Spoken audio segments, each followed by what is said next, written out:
Harry and Meghan, once darlings of the British royal family, they turned their back on the UK to pursue success in Hollywood. Harry and Meghan entered Hollywood with this enormous war chest of promise. Meghan and Harry were megastars in America. Since going stateside, they've been seen as the ultimate power couple, rubbing shoulders with the toast of Tinseltown and signing multi-million-dollar deals. Hello, Netflix. Hello, Spotify. This is Netflix saying, we want to be in the Harry and Meghan business.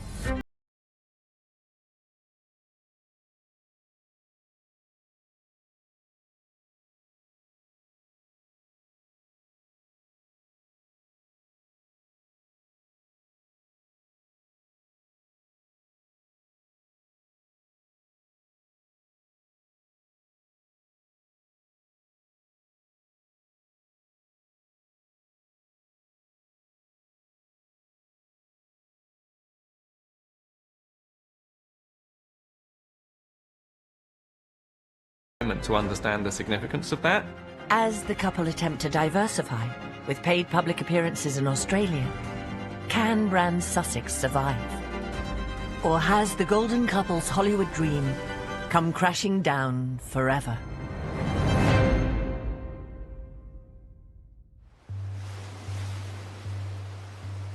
In March 2026, newsreaders the world over ran a story which hit a devastating blow to the House of Sussex. Meghan Markle's lifestyle brand, As Ever, is nevermore at Netflix. Having invested a huge amount of money less than a year before, Netflix announced they were pulling their cash from Meghan's troubled As Ever brand. They announced that they're no longer going to be partners in that venture. It's important to take a moment to understand the significance of that. Pulling out as an equity partner is not the same as deciding to part ways in like a normal partnership, right?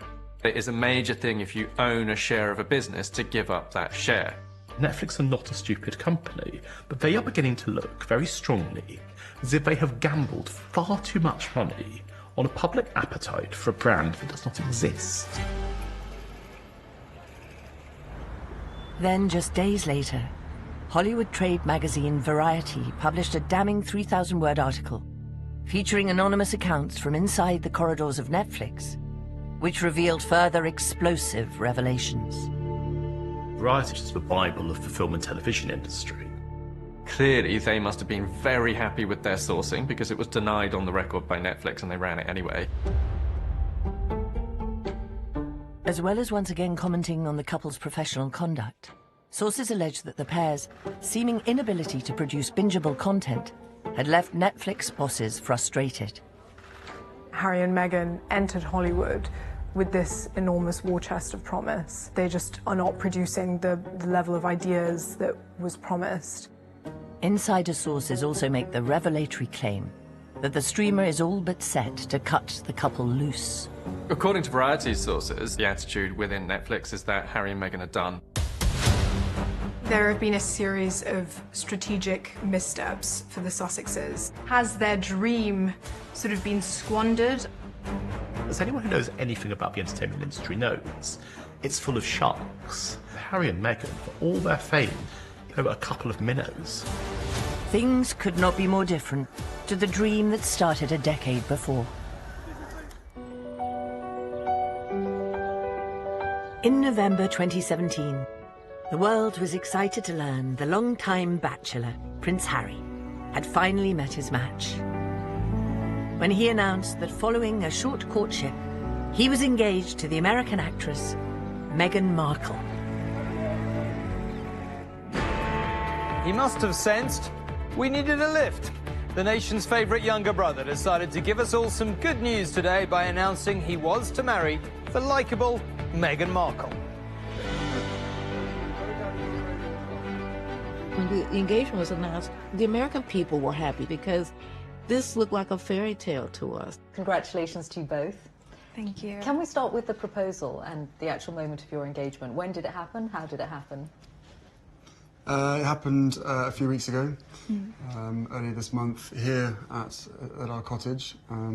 Just a standard, typical night for us. It's a cosy night. It was what we were doing, just roasting chicken and Trying to roast chicken. trying to roast a chicken. And it was just a just an amazing surprise. It was so sweet and natural and very romantic. The Americans loved the idea of the royal family. It was really exciting to see a biracial woman joining the royal family. It was like, this is a bit of modernity and a tiny, tiny, tiny smidgen of multiculturalism in what is a very, very white family. And so I think it was supremely exciting all round. As the world's press descended on Windsor, the anticipation for the royal wedding was palpable. How are you feeling about this? Out of breath. It's just amazing to be here today. I'm so lucky to be here. I'm glad to see that there's a mix again between royalty and those of us that are of ordinary nature.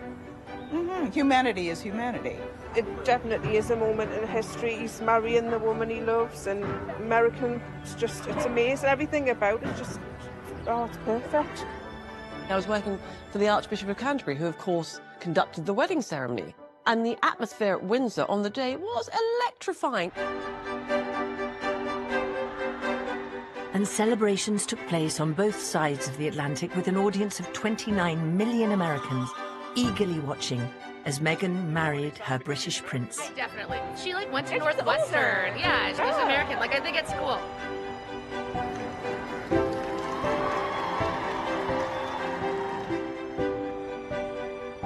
This beloved prince, both so photogenic, both so clearly and obviously in love.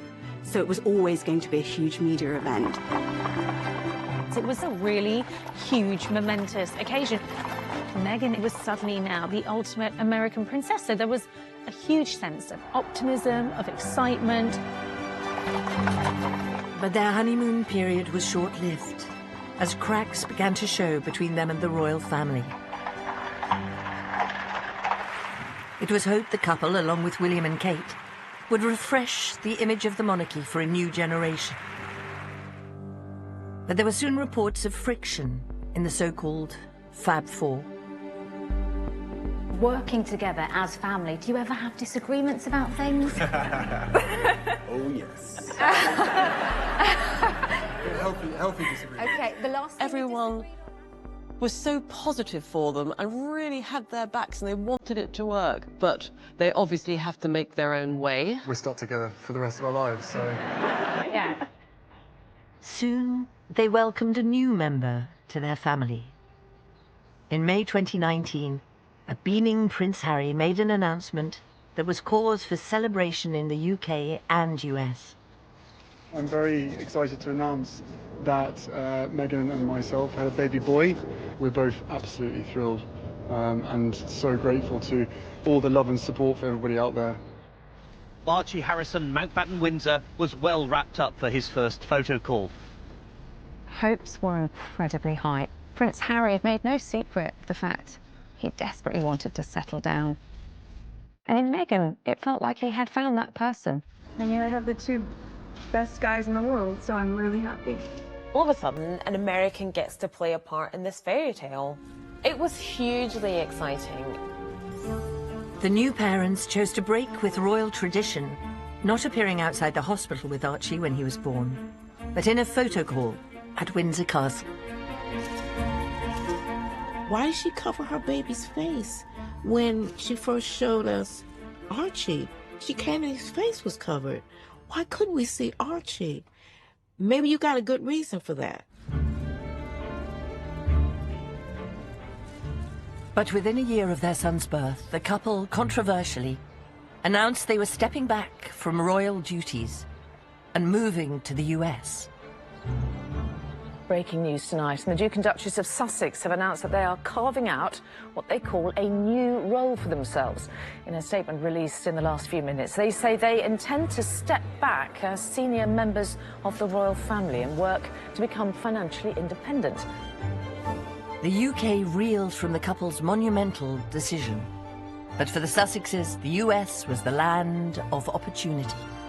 When Harry and Meghan left the royal family and they fled to California, it was just this moment for them to really take their pick in what they wanted to do and how they wanted to go about this next chapter of their life.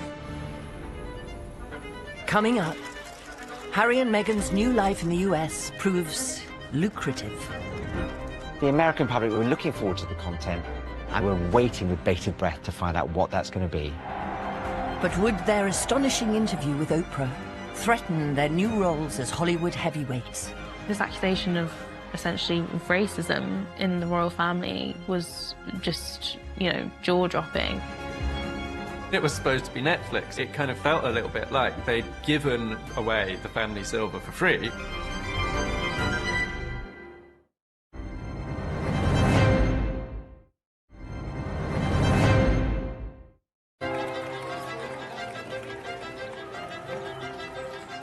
Meghan and Harry's future in the US is under threat.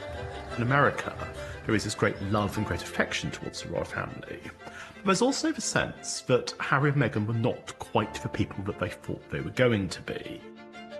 In March 2026, Netflix pulled their investment from Meghan's As Ever brand. Coupled with reports of tensions behind the scenes between the pair and the streamer, the Sussexes' standing in Hollywood has never been lower. When they first moved out to America, they were on a winning streak. They were showing everybody that they're the champions. Now they've just been on a losing streak that's been going on for really quite a long time. 6 years earlier, the story was a far different one. Meghan and Harry were megastars in America. The American public are so important, intrinsic to the success of Meghan and Harry. When they arrived on US soil in spring 2020, the American public were delighted with their new royal residence. Harry and Meghan were welcomed with open arms by Americans who very much took their narrative, their version of events to heart and ran with it in an extremely positive way. Leaving the UK, and they were going to go to America, I think there was a sort of level of schadenfreude amongst the American public, which was them reveling in the fact that that country was a safe haven for Meghan and Harry.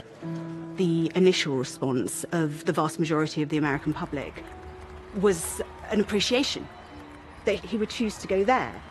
When the prince in love, so badly treated in his native land, wants a place of safety and salvation, where should he go but, as so many before him, to the west coast of America?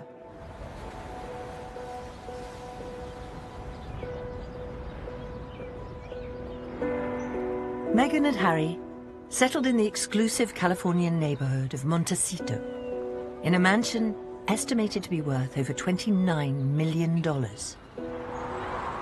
But in the years since, has the home, meant to be their private retreat, attracted more public scrutiny?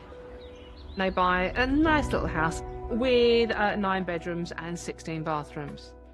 There's 2 of them. And a baby when they first got there. And it's like, what? Why do you need a house that big? And who cleans the bathrooms? I think it's quite hard for Britain sometimes to grasp the scale of some of these American properties. It's something like 18,000 square feet. The grounds are about 7.5 acres. I mean, that's a small farm in this country. The house in Montecito fitted that whole image that they wanted to portray. This was a couple with a big vision, with big plans. They were going to make it big in America. They moved in alongside some of Hollywood's biggest and most recognizable names, with locals including Oprah Winfrey, Ellen DeGeneres, and Ariana Grande. But some reports have suggested the new royal residents haven't been so welcome. They also did a brilliant job at sort of penetrating the Montecito society. And, there was a sense that with the incoming of Harry and Meghan came a lot of baggage that most of the residents didn't welcome. I've been a reporter for a long time, and I know for a fact that if you go around asking 50 people the same question, eventually you'll get the answer that you personally want. So I would treat the accusation that their neighbours hate them with, is there anything smaller than a pinch of salt, a grain of salt? Having set up home in Montecito, Harry and Meghan look set to pursue their version of the American dream. The American dream is a very complex machine and set of ideas and ethos and wishes. Every American has an American dream. Every American has a movie in their head, whether they're conscious of it or not, in which they win. The great thing about America is it's the land of the second chance. I think America likes people who have another go, and Harry, in a sense, was having another go. He felt he'd been driven out of his home country. He got this lovely American wife, and I think America respected him for coming to them and building a new career on their side of the pond. The couple wasted no time, and within months of moving to California, Meghan and Harry struck two huge deals. One with Spotify for a reported $20 million. The other with streamer Netflix. All these sort of streamers and studios were trying to hook the couple and get the best deal. Apparently Apple was sniffing around, so were Disney, Warner Brothers. But it was Netflix who bagged the prize, paying Harry and Meghan a huge amount of money for a multi-year content deal. We now understand through Variety it was about 60 million. We are talking vast sums of money. We're talking sums of money that seem almost inconceivable to the average person. For Netflix, the couple represented enormous potential. Netflix at the time was going through this phase of trying to sign really, really big name people who were very sought after for massive amounts of money, believing that that would boost their subscribers. The ambition of a streamer is to buy subscription. Clearly, world stars like Meghan and Harry would appeal to subscribers. What they wanted was to draw in people who were not already Netflix subscribers by signing content that those people would feel they had to see.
They knew they were going to get something exciting, and they were waiting with bated breath to find out what that's going to be.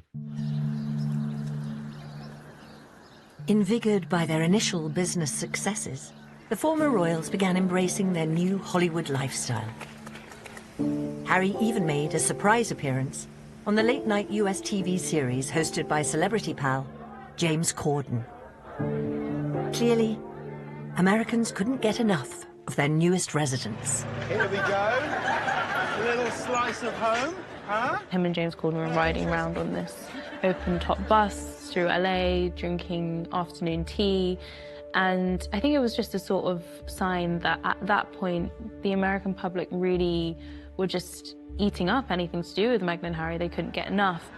Now look, we're on the 405. Look at us, bringing a bit of class.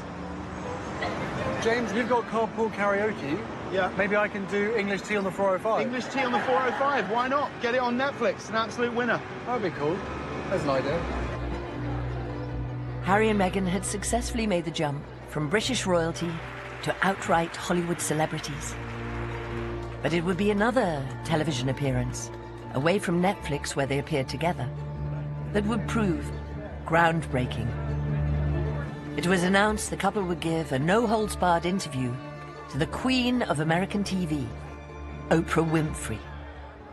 Oprah interviewing you is the pinnacle in America. If you've got an important story to tell, a story that's important to you, if Oprah calls, you take the call. According to a March 2026 article by Variety magazine, this was unwelcome news at Netflix HQ, who some sources say were blindsided when they learned the couple had agreed to the CBS special. There's a sense that they didn't tell Netflix about the CBS interview with Oprah Winfrey, except as kind of a side. They'd obviously promised this same story to Netflix, so it always raised eyebrows. There were reports that executives were left sort of reeling a little bit about the fact that this might mean their stories told elsewhere before, and that would, of course, sort of downgrade the shock factor that would then be produced by Harry and Meghan, the docuseries, the tell-all that was being sort of waited for. If you're Netflix and you've paid a lot of money for someone to be on your platform, and they go and do something on another platform, you're not going to be happy. But there would have been a deal done between Netflix and the Sussexes, and clearly it wasn't exclusive. You could make the argument they were not obliged to say anything to Netflix. But on the other hand, you would have thought, from a basic professional standpoint, you want to have a candid and open relationship. And if you don't have that, if trust expires before the first show has even been aired, it's not going to last, is it? And that was probably the first warning sign that things might start to go wrong. The content of the interview was more explosive than anyone could have imagined. They literally threw open the curtains and were like, this is what happened to us.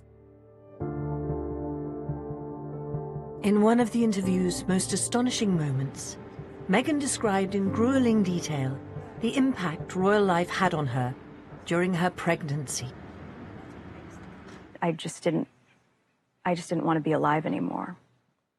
And that was a very clear and real and frightening, constant thought. Clearly, the suggestion that Meghan was suicidal because she felt so alienated within the royal family, she was so miserable during her pregnancy was pretty heartbreaking to hear. The revelation that garnered more attention than all others concerned comments over Meghan and Harry's first child, Archie. So we have in tandem the conversation of he won't be given security, he's not going to be given a title, and also concerns and conversations about how dark his skin might be when he's born. What? This accusation of essentially racism in the royal family was just, jaw-dropping. This was not the monarchy that I recognised. I worked for the late Queen for almost 13 years. I've never, ever heard any utterings in private or in public of anything of a racial nature, ever. Absolutely ever. So I was dumbfounded, I really was. Good evening. If there was any doubt how seriously Meghan and Harry's Oprah interview has rocked the royal family, it was clear in the time it took for Buckingham Palace to respond. A statement was finally issued this evening. It came from the Queen. In an unprecedented move, Buckingham Palace responded to the claims made in the interview with a statement saying, "Recollections may vary." At that time in America, there was great sympathy for the couple over these allegations of racism. It broke open a side of the royal family that most Americans couldn't even imagine. Meghan brought back some news that was really brutal. The Americans loved it because they were validated. Their way of doing things, their way of living, their way of feeling, their way of speaking about themselves was validated, while crusty old England was just a load of rubbish filled with racists and people who don't know how lucky they are. The special was a ratings smash, with more than 17 million Americans sitting down to watch the explosive interview go out. Way, way beyond that. They would have got hundreds and hundreds of millions of views on various social media platforms, Instagram, TikTok, Twitter. Snippets were picked up. Individual paragraphs and comments were picked up, going into the hundreds of millions. So it was an absolute triumph for both Oprah and the Sussexes. I think Netflix are within their rights to feel like that was the show they bought, and to feel really upset about the fact that actually that had been given away to somebody else. Coming up, having told their story to Oprah, Harry and Meghan are embraced by the US public and the Hollywood A-list. Harry and Meghan were named as 2 of the 100 most influential people in the world by Time magazine. This was a real boost to them. This is a serious publication talking about a couple who want to be taken seriously. But whilst the Sussexes were certainly the darlings of the American public, behind the scenes, resentment was allegedly building. If I was Netflix, I'd be thinking, well, what have we actually paid for?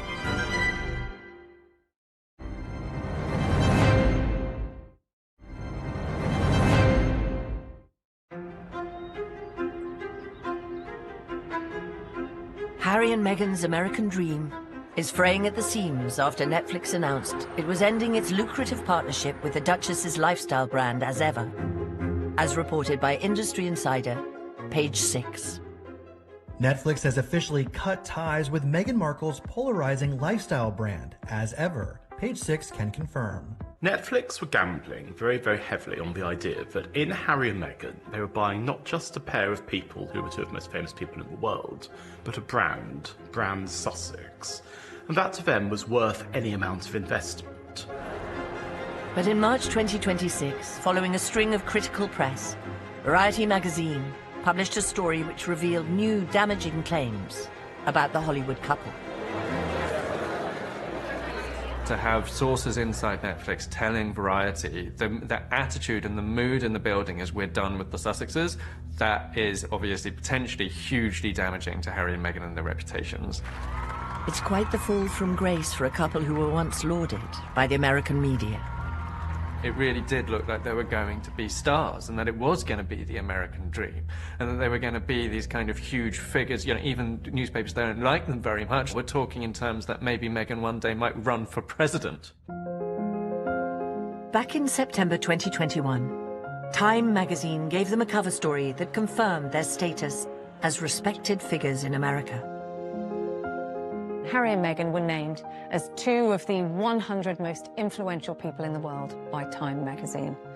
This was a real boost to them. This is a serious publication talking about a couple who want to be taken seriously. What Time magazine is saying, you're a major force. The 2 of you have changed the game. It's the PR they ultimately wanted. And the Sussex juggernaut was set to explode when the trailer for the highly anticipated Netflix documentary series about the couple's departure from the royal family was released to an eager American public. I was terrified. I didn't want history to repeat itself.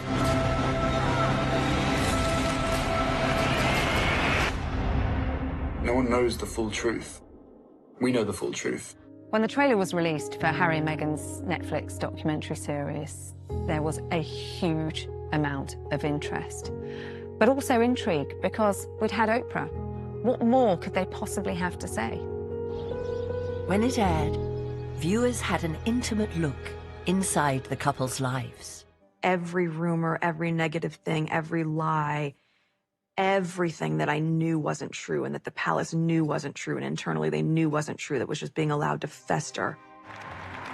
I think Harry and Meghan definitely felt that they needed to tell their own story. And so taking control of the narrative, taking ownership over their story was very important to them. And I think that really resonates with Americans. The details of Meghan's past life as a royal were of great interest to American viewers. At one point, she claimed strict orders were given on what to wear in public. You can't ever wear the same color as Her Majesty if there's a group event. But then you also shouldn't be wearing the same color as one of the other more senior members of the family. So I was like, well, what's a color that they'll probably never wear? Camel, beige, white.